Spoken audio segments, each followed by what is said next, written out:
Hujan deras sejak pagi membuat warga di sejumlah desa di Kecamatan Idirayet enggan ke TPS. Selain itu juga masih banyak masyarakat berada di laut sehingga ada sekitar 40% masyarakat Kecamatan Idirayet tidak memilih.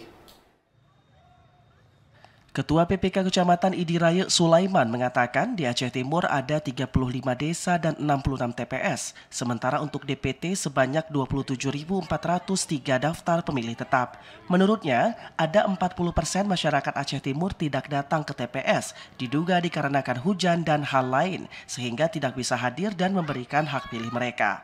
Ia menambahkan bahwa setiap TPS diperuntukkan untuk maksimal 600 orang pemilih. Lebih lanjut, ia menambahkan proses perhitungan pleno di tingkat kecamatan akan dilakukan pada hari Jumat dan Sabtu besok.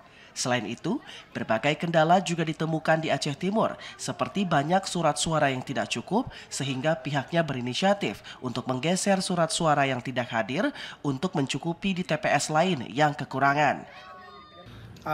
Kami di Kecamatan Idirayet terdapat 35 desa dan jumlah TPS 66 TPS, DPT-nya 27.403 DPT yang tersebar di 35 desa di 66 TPS. Oke. Di satu TPS itu ada berapa pemilih? Maksimal 600. Ia berharap agar semua pihak bisa bersabar dalam menunggu perhitungan suara di tingkat kecamatan dan meminta agar pihak keamanan selalu siaga untuk memberikan keamanan kepada pihak kecamatan tersebut.